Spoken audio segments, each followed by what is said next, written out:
So today I'm so excited. I have Kevin Seery with me, and Kevin is our first selectman, newly elected, just sworn in by his son the other day. How cool is that? So Kevin is here with me today. Kevin Seery, so glad that you could be here. Thank you, Kate. Thank you very much. And looking forward to finding out about what you are thinking about for initiatives and ideas that you have for our town and some of the current concerns that exist, things that we're going to build and redeem as far as our town. You know, we're a pristine community along the shoreline, and we have to keep that going that way and making sure that we are continuing to have a place where people want to raise their children, where people want to grow, where people want to come and visit. So all of those things, I'm sure all of those things are part of what you would like to see continue. Oh, very much so. I mean, it's not by accident the town has become such a desirable place in which to live, visit, and vacation and so forth like that. And if you look over the last really 24, 25 years, you've just seen such a reformation of the town. Main Street has become a destination. In some studies it was ranked as the 6th best Main Street in Connecticut. You and I would probably beg to differ and say it's the first, but as we should. Well, we love it, and there's just so much, and I love just going down Main Street, and I know every time I'm down there I see you because you are out and about. And that is that kind of community feeling. I think we moved here about the same time. I moved here in '96, or my family and I moved here in '96, and that's about the same time you became part of this community, correct? I moved here in '84. Oh, I'm sorry. So I've got you by a little. That's just like a whole other generation, yeah. Just about. And I have a friend who is a lifetime resident, and they said after you've been here for 30 years, you're allowed to be able to say you're from the town, but not a townie.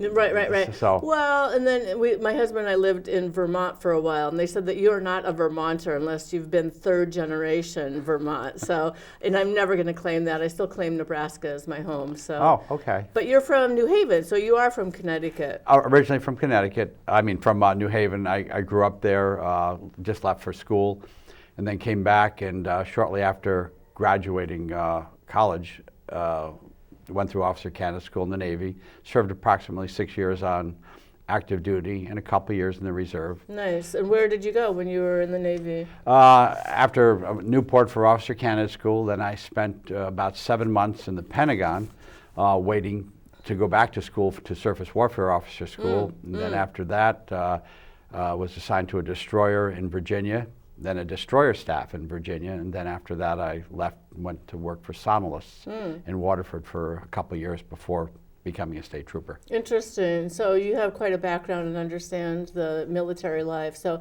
thank you for your service in the military. Brian Burridge always says I need to say thank you and to ask you, have you gotten the services that you were promised when you were discharged from your military service? Very much so, yes. I mean, there's a lot of veterans organizations out there to provide the assistance, and now veterans are able to access the Navy, not just the Navy exchange, but all the military exchanges for online use, so you can purchase stuff without being taxed for it. So they are making more services available to veterans.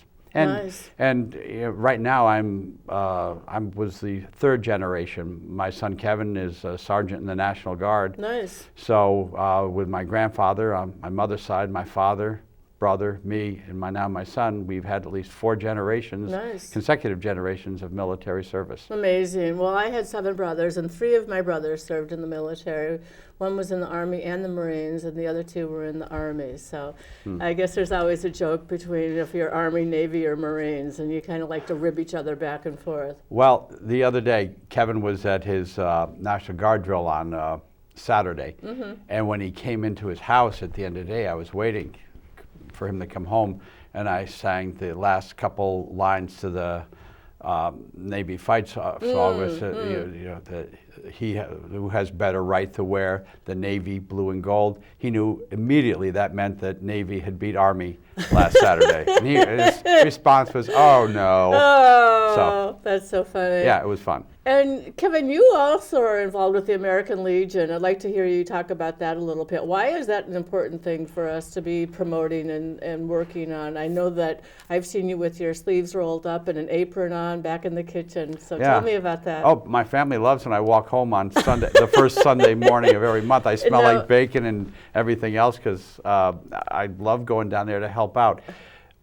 Here we From go. 8 until you sell out, Oh, so 8 until 11. 11, and we've sold out a couple times in the last couple months, and that has a lot to do with people like you and other people promoting this. Exactly. And when they used to average 50 to 60 people, we're now getting 130. That's great. It is. I mean, it's a nice problem, right? I mean, It's a great problem to have right now. I'm glad. But we have a lot more veterans and service members in need in the area than I think people realize. And the Legion and the VFW and the Veterans Council, they Yep. do a lot to provide services. Pat Hughes, who's more associated with the VFW, they'll talk about how much they provide to, especially at this time of year, to veterans in need. Gifts so that they can give them to their children at the Nice. holidays. Meals for Thanksgiving and Christmas. Nice. Coupled with not only with the American Legion, but with Care and Share, the Soup Kitchen, and so forth like that. So, but that's just it. They provide a lot to, also providing stuff like walkers to veterans who Nice. need it and that. And counseling services.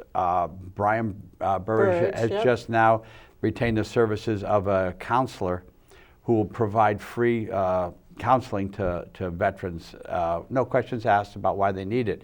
We just need to find a place for them, but we're doing that because I've reached out to Ann Daigle and Paul good. Daigle, and They've got a spot. we're going to find a place for them to be able to provide those services. Kevin, I really like how you have your thumb on the pulse of what's going on in the community. I think you're really doing a nice job of that. Already hit the ground running. I know I talked to you the other day about getting some training for my hiking group because there's people who need, they want to know in case of emergency a little bit first aid and knowing what to do in the case of an event, because we might be out there in the woods and it might be, a couple miles back to where we started, kind of thing. So. Well, one person I mentioned too, going back to my son now, his job in the National Guard is he's a medic. So I mentioned this to him, and that's exactly what they do. So he's going to. We were just talking about this morning, about Perfect. a half hour before I headed here.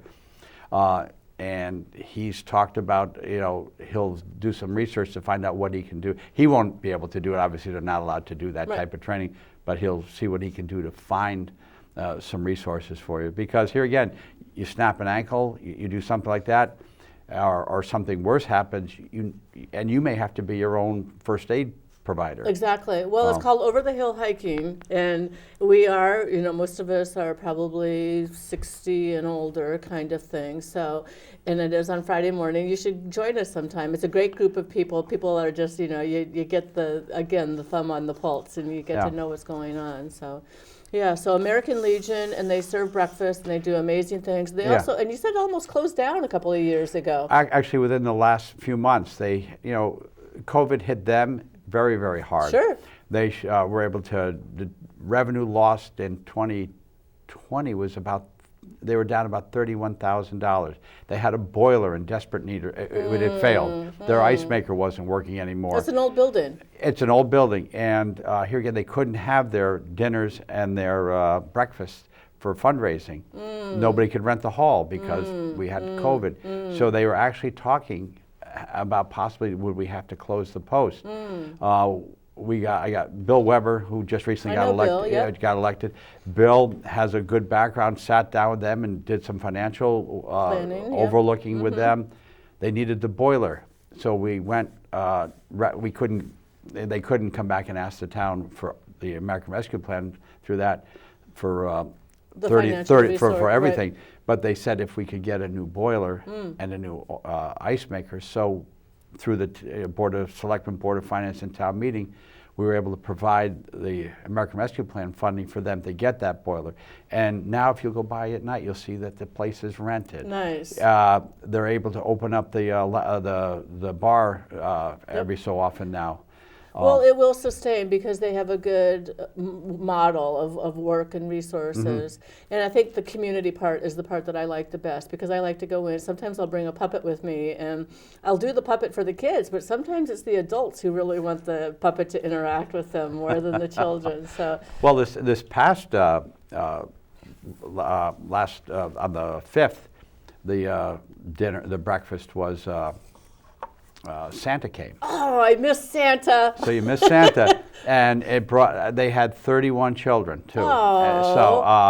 So it really worked out well. It was really busy. I do remember seeing Santa because we even went the day before. I didn't To get because ready, I wasn't, yeah. but we did a lot of the prepping and stuff like that, so to free it up. But it was still quite busy. But everybody was happy, and it's a great resource. We also have a couple of people who have with the Legion that have reached out, put it on Facebook. Nice. So it's getting promoted through the social media, which I think has helped too. Yeah, and I've done a couple of Facebook Lives when I've been there and just kind of trying to promote it as well too. So. And the one nice thing they do too, if guardsmen come in uniform or on duty that weekend over at the Camp Net, they are not charged. Oh, nice. So yeah, a little bit more of a thank you. Absolutely. But we're holding the price at $10, even though the price of everything is going up. But right now, we're trying to hold it because, but it's nice. Well, it's nice, and it's nice to go and meet people. So you said the American Rescue Plan, $1.7 million was spent out of the 5.4. And you said 2.7 million is coming in June. Well, yeah, we have about a little over a million left from what we got allotted this past June to this June. And then we'll get 2.7 more in June of 2022. Right. So last night we had a discussion on this at our first. How'd that go? It went extremely well. We've talked. There's been a desire to have a strategic plan. Absolutely. So we talked about how best to do this. So my recommendation, and the board was amenable to this, and it provides some really good insight as well, form a short-term ad hoc committee of the Board of Selectmen. It'll have one member of the Board of Selectmen, one member of the Board of Finance, one department head representing the town for the town needs, someone from a 501c, and then someone from the community at large, and then one person representing the small businesses of the town. So somebody from that, it could be a representative from the Main Street organization. We'll figure that one out. Right. And then we'll provide a charge to them as to how long they have and what areas to concentrate on. Because some things I've thought of at the town level, right now, if our land records, people have to come in to get them, and there's all hands. Yes. You can digitize these. Yes. There's a price tag with that. Right. But if we ever wind up in another situation like we've been in with COVID, will people be able to sit at home and do it to get all the stuff they do need there? And if there's a cost, that's all. You just enter all the credit card information, and it's all done. Karen Galbo, our town clerk, is already getting that started at her level. So we've already approved some money for that. So, and we also know we're going to some money for the arts, some more for. We think we can use some for open space because obviously the Hathaway Farms we've talked about. So look at that. So that group will have a short charge. Do some. We don't want to have them going out if they just don't have. We just don't have the resources for them to look at everything. Right. But give them a charge and then come back within maybe a 60-day period, because it's the Board of Selectmen that has to decide where to allocate the funds, and then obviously go through the Board of Finance and a town meeting after that. Right. So sounds like a good plan. I mean, rather than just kind of saying, oh, here, money there, like just like strategically designing it and sending it out. I mean, and that's just it. We figure with the representation we'll have on this ad hoc committee, they'll know where to look for the people that have the groups that are in most need of assistance. Well, I think modernizing, if that's the right word, like systematizing some of the procedures and things. I think that what I noticed when we moved to Connecticut from Nebraska is that sometimes things were done in kind of an old-fashioned kind of way, and if we could have better, right? You're laughing. No, I'm just thinking too. Sometimes tradition is great. It really is. Yep. But in today's world, especially now, people like to have access to stuff really quickly. And Karen Galbo was just talking today about she's going to interview a group that'll be able to come in and basically, if someone wants an agenda, they just go online. It makes everything so much more easily accessible to people. And that's because in this current age, people like, oh, how do I find out? Well, with the Everbridge, that's one of the things we spent money on. When people sign up for that, if there's a water main break, they'll get, boom, a call. Similar to what you have in the school district. Yep.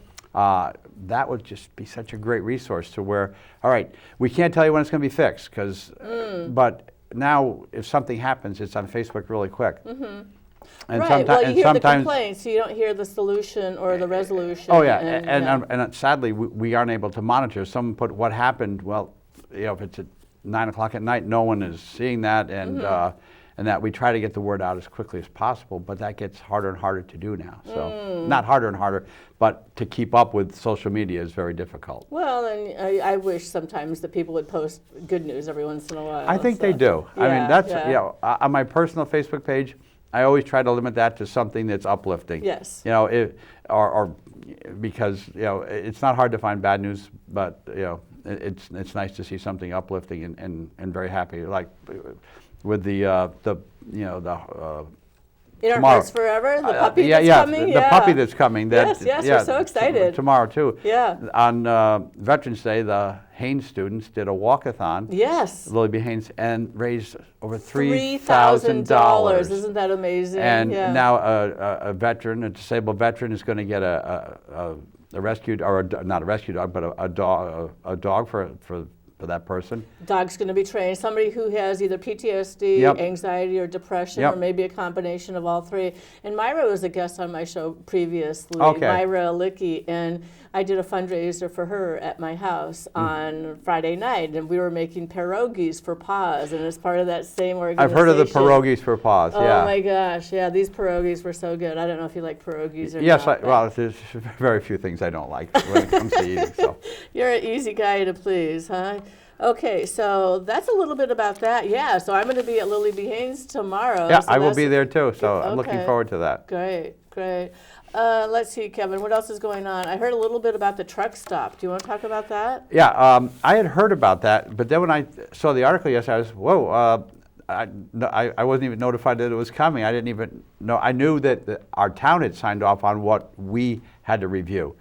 And I talked to Bill Mulholland and Gary Gaishel. It met all the requirements. And there still is a lot between where the gas station, the facility would be, and the river and stuff like that up there. So it met all the requirements. It's the Niantic River, right? Yeah, it's the head of the Niantic River, so or up there. And the state, I guess, has done some reviews now. I don't believe the Department of Transportation has signed off on it yet. We don't know that for sure because, most of the comments were, that's a tough area to get in and out of. Absolutely. And that's a concern we have too. It's tough enough for cars. If you're coming off exit 75 on 95 northbound, if you're going to have to make that cut across Route 1, it's almost, you have to look. I know. That's almost, you look 180 degrees behind you to make that turn. And also for a truck trying to come out of there, get on 95 northbound, and then try to get over to 395. When I was a state trooper, when I got on that entrance, I never had a problem getting over for some reason. I wonder why, because I was in a cruiser. But now normally I'll go over and get on over by Starbucks. Sure. Because it gives me that longer area to get over to the for the 395. But that's where my concerns are, traffic. As far as the safeguarding with the gasoline tanks, they have so many. They're so much better now than they ever were before. Okay, so you're not concerned about that. There's always a little concern there, course. but they have so many safeguards. My big concern would be the accident we had there back in 2007 with the oil truck. That was horrible. If we spilled diesel fuel, if a truck coming down the hill there on 95 northbound, I think that's far more of a concern than the gas pumps that we have at Costco, which, I mean, even if someone spills a little gas onto the ground, it's not as if, oh, no, that's all encapsulated too. I will say that we've gotten so much better in making sure that those are that nothing is perfect, but as safe as possible. Is there any way of, I don't know, minimizing, mitigating, changing how some of this is done? Because, you know, it doesn't really fit, my opinion, with what we are probably doing in East Lyme with some of the things. Like there's other gas stations, there's other, like this is going to hurt some of the other businesses in town. And it may be a past planning, maybe a past zoning. You know, this would be a good thing. You know, it's been a while since we've done a really good look at our zoning regulations. So that's something that board could sit down and maybe consider. Do we want to look at stuff? Our commercial zone is roughly about 4% of the town. That's pretty much full now. Right.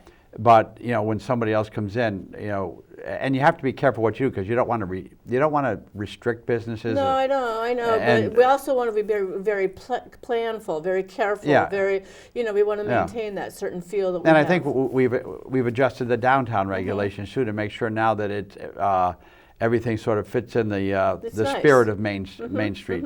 And I think we can. You know, in planning, we just had a really good review and we've reapproved the plan of conservation and development. Nice. That even speaks to this too. It basically,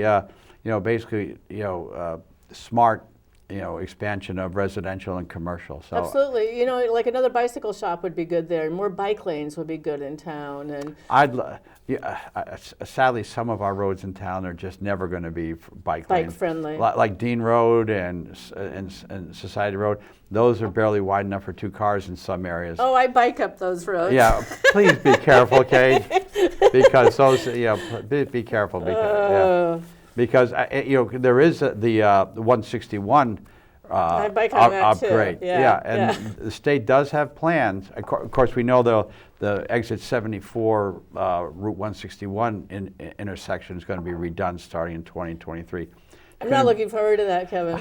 I'm not looking forward to that, but I'm looking forward to the result of that. Yes. Because now you'll never have to turn across traffic to get on 95 no matter which direction you're going in. There will be access roads on 95 as well. So this is 2023, and you're talking the summer of 2023? It'll start in the spring. Spring. It'll go through, and I know people say, well, why couldn't we wait a little bit and do it in the fall? Well, then you've got such a small window to do work because the cold weather, and you just can't do a lot once things start freezing up. So it's estimated to be a 2-year project. We're supposed to start this year, but the pandemic. And if you want to talk, we can talk about that a little bit too, because I had a good conversation with some healthcare people yesterday. Tell me about the pandemic. What's going on? Well, okay, we'll jump to that. In the last month, I don't have the exact numbers, but roughly East Lyme's had over a 30% positivity rate in our testing. That's not good. The good thing is it's mostly, it's 99% are all the Delta variant. East Lymes have all been Delta variants. Okay. Statewide, we're still at 99% of our positivity was, and this is from a Council of Government presentation yesterday, is still the Delta variant. Nice. Omicron we expect to see a lot more of next month is the prediction.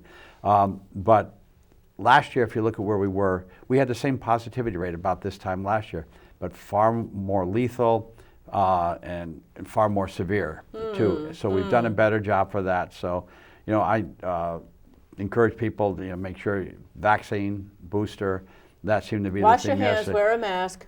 And that, and that's it too. Sanitize, I mean, all those things. I don't think we can let our safeguards down. No, even a little bit of social we can't. distancing. And my oldest son, Chris? Yeah, Chris.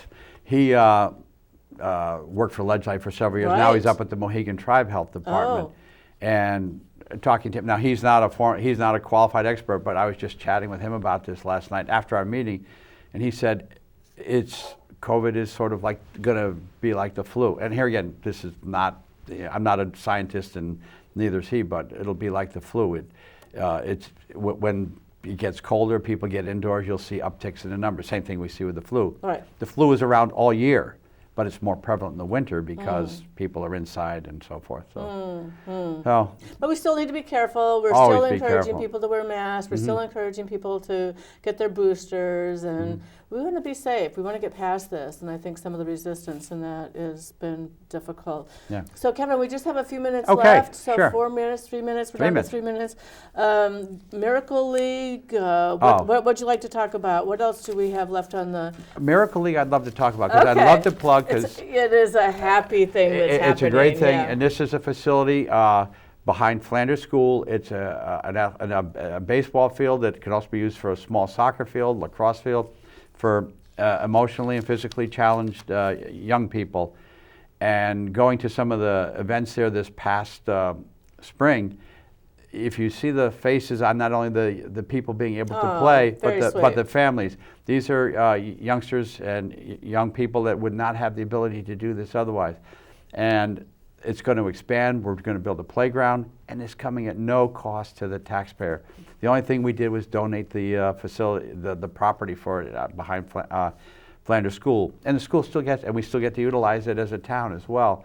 And Dave Putnam has been the driving force behind this, our Parks and Rec director, and he's announced he's going to retire. I heard. Next September, which is going to be Big shoes to fill. Big shoes to fill, but he's not going anywhere. He's still going to stay involved in the Miracle League. I've even said, he said, no, I'm going to be involved. So good. We'll lose him as an employee, but I think the resource will still be there. And I can't speak highly enough about, not just Dave, but you look at all our public works department. I mean, good people. Good people, and they're town people. They've had Dave, Joe Burgaw. Yep. These are people that grew up in town. Second generation, right? Dave is probably second generation. Right. Joe would be too, because Joe's family was here.